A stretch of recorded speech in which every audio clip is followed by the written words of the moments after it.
Hello, and welcome to Saturday Sound Bites. I'm your host, Veronica V. Sofer, and I have the pleasure of bringing to you guests who are going to really help open your mind to all the different strategies and ways we can get our brand out there, make sure we're being seen. This is all about visibility. So we talk about marketing, public relations, advertising, networking, branding, and today we're going to be talking about how to market your book. So all you book authors out there, how do you want to get your name out there? How do you want to get your title out there? I've got a great guest that's going to give us some insight into how that can be done. But before we get started, let's take care of some housekeeping. If you are listening on the podcast, make sure you hit subscribe. We don't want you to miss any episodes of Saturday Sound Bites. And if you're watching on YouTube or on Facebook, drop us some comments and my guest and I will be sure to connect with you. So with that, we're going to go ahead and get started. I'm going to bring on Christina Kaye. She's joining us. Welcome to Saturday Sound Bites. Hi, Veronica. Thank you for having me. I'm so excited. Can't wait. Oh, I am too. I have a lot of book authors who are in the circle of Saturday Sound Bites listeners. So I know the idea of promoting a book, everything from starting, sometimes people have an idea for a book. They don't even know how to get started, but they've already got the book cover designed. So I want to talk about all the things. We can talk about all the things. I have 15 years in the industry, so there's not much that'll stump me, but if you do stump me, I'll find the answer. How's that sound? I love it. Okay. All right, great. So let's start from the beginning. How did you even get into this space and become an expert? Sure. It's funny because a lot of authors, and any authors who are listening to this will probably mostly relate. Most authors always say things like, oh, I've dreamed of being an author since I was a little girl, listening to stories. That wasn't me. No, I was going to Broadway. Thank you very much. That was my dream. But it didn't work out. I got married young and had babies instead. So I needed a career. And I started my career in the legal field because it paid bills. About halfway through. Now, looking back, I did realize, well, I always did love creative writing and it made sense. But at the time, that was not the dream. But I kind of stumbled into it after I had written this article. It did well for a legal magazine. And then people started making comments, you should write a book, you should write a book. So I eventually said, well, challenge accepted. I will do just that. And long story short, I made all the mistakes. I made all the mistakes in the beginning that I'm sure a lot of your listeners can relate to, who's even attempted to write a book. And we can go to the details of how it happened later, but eventually I pivoted. It did pretty well for me, my next book. And then I began working behind the scenes for publishers and agents over years. And then in January 2020, I launched a full-time coaching and editing business. That's the very speedy version. I love it. It's a great, I love the journey. And I love that you were willing to share all those mistakes you made because it's probably really helped your clients. It has. And that's actually my entire mission. My entire goal is to, when people ask me, what's your goal? What are you trying? It's to reach and help as many authors as possible to avoid those mistakes and the heartbreak and everything that I had to go through to the extent that's possible, because we're going to make mistakes no matter what. And to help hopefully let them learn from my mistakes and or some of the things I teach them to at least kind of mitigate some of those really common but can be very, very heartbreaking mistakes. Yeah. No, I'm with you. I think that's very a value-based business, and that's what I like to call them. So I think it's very aligned to our audience. All right, so let's talk about where you start. Some people want to hire a coach and find someone who can help them. Others have already written a manuscript. How do you suggest people start the process? The very first thing to do, regardless of if you're working with a coach or not, because very few, I will tell you this, very few of my clients come to me at the very beginning. Hey, I just have an idea. I want to be an author. Let me start it the right way. That's usually not when they come to me. It's usually after they've made all the big mistakes or they put a book or two out and it's not done so well. So regardless of whether you hire a coach or not, the very first most important step you must take is actually a not to do thing, which is don't dive in and just start writing. The minute you have that idea or you decide you're going to be an author, resist the temptation that feels almost inert. It feels like part of you, like I have to write this book, but don't. Just scale it back a moment, take a breather, and do the basic things you would do with any craft. If you wanted to learn needlepoint, if you wanted to learn how to do, like I'm trying to teach myself hand lettering for beginners, for example. Like I love it. I love it. You want to just dive in and just, I'm going to do hand lettering now. But for some reason, we do it as authors.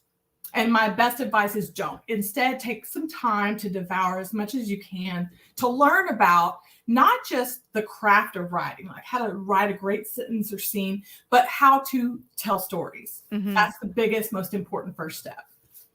I love it. I think, and telling stories, it's all about the storytelling. So I love that. So you've gotten, I suspect you've got a lot of people who come to you and say, should I self-publish?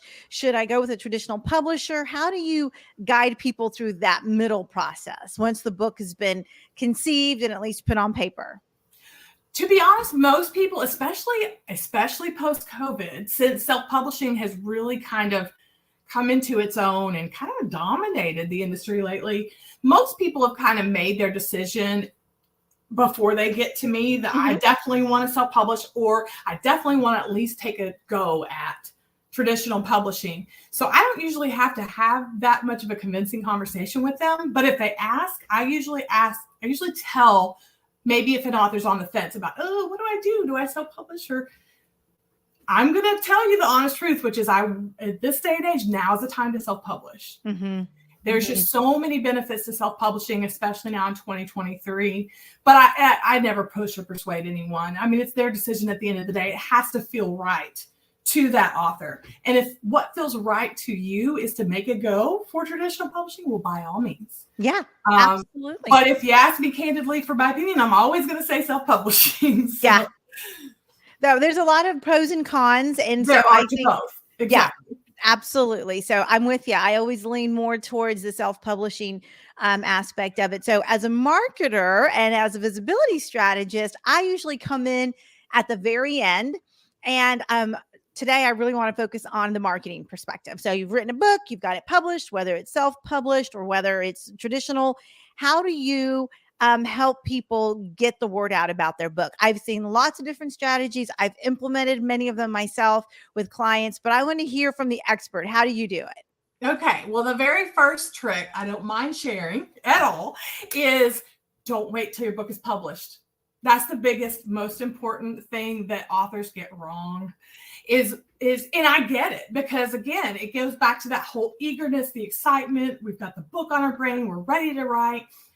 I get it. It happens. But if we're being strategic about it, the most effective way to be, even if you're going to do the traditional publishing route, you still have to do your own marketing. So that has to start. I always recommend day one. And when I say day one, I mean the day that you start planning your book.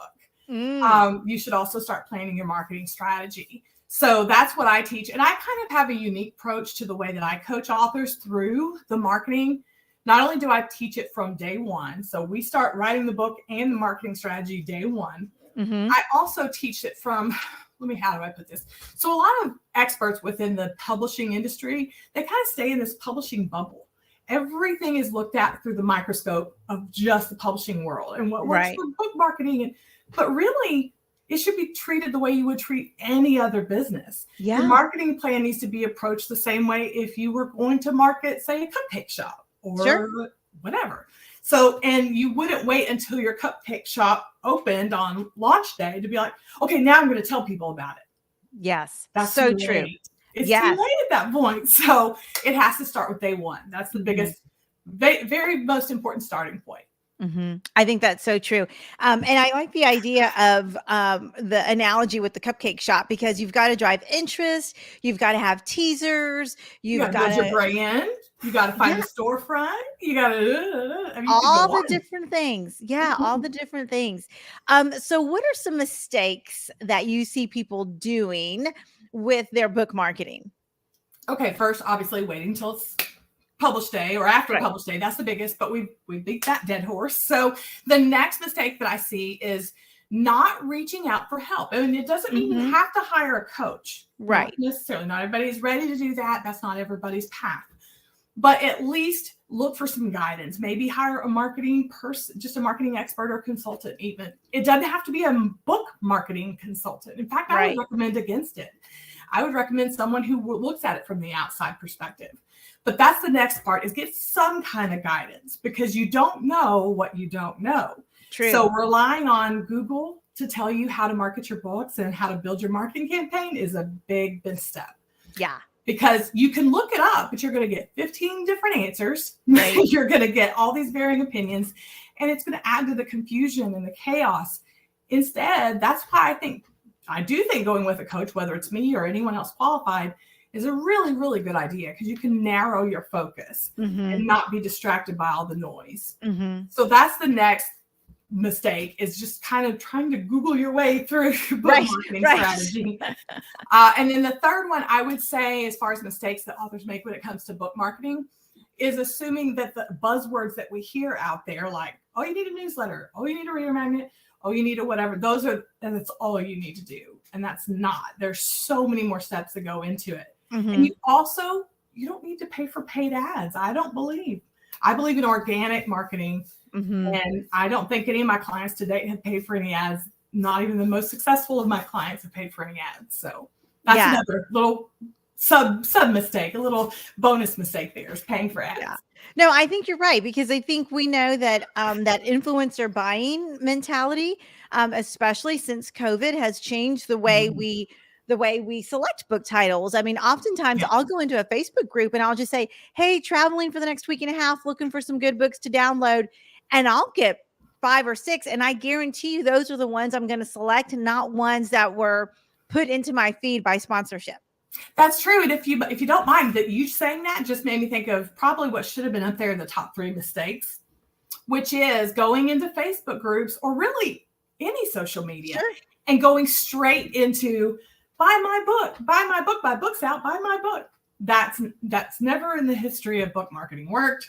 And I always tell authors, ask yourself this: have you ever bought a book by some random person who popped up on your feed just saying, my book is out, go buy it? Right. Odds are we haven't, right? Right. We don't do that.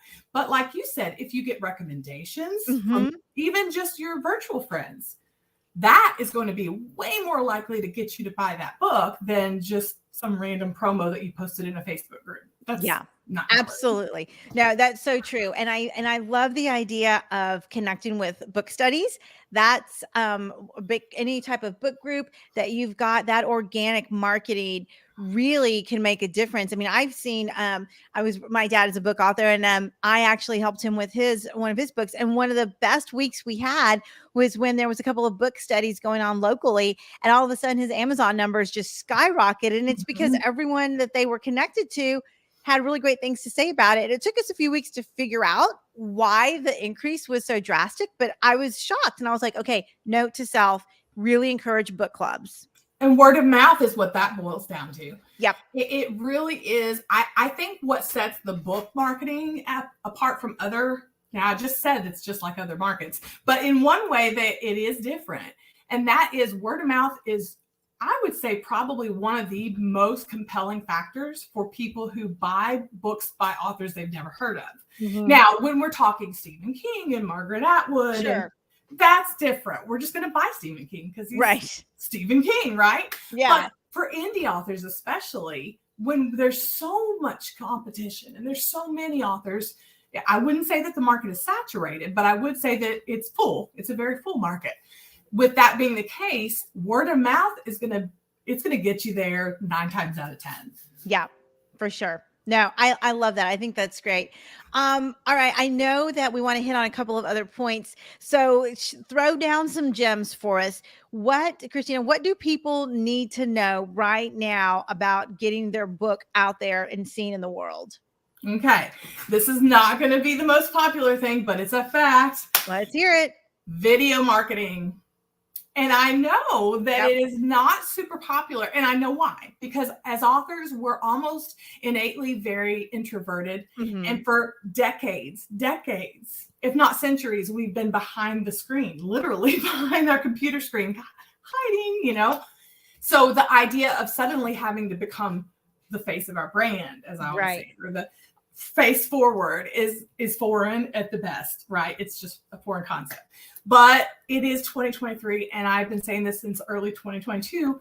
Everybody's been saying video marketing will be king in 2023, and it is. Yes. So now that doesn't mean you have to go online on TikTok and dance. It doesn't mean you have to do that. There are plenty of incredibly creative ways that you can put yourself on video without dancing to the trending song. So there's still ways to do it. And I mean, that's what I teach. But I would definitely say one gem is you've got to be on TikTok, Instagram Reels, and Facebook Reels. Yes. Now is the time to get on Facebook Reels because they just started their creator fund and they're paying way more than any other creator funds. Nice. For you. Nice. All right. So guys, if this sounds like what you need to connect with Christina. So there's a couple of ways you can do that. First of all, make sure you drop comments in the comment section of YouTube and Facebook. And if you want to connect with Christina, how's the best way for folks to reach you? Because I want them to hear about your programs and all the things you're doing. Sure. It's easy. I'll make it easy for you. It's always at Book Boss Official. My TikTok account, I'm trying to transition from Book Boss Academy. So that's where my big one is, my big with 1.5 million views and all that. But you can find me anywhere at Book Boss Official, except Twitter. Yes.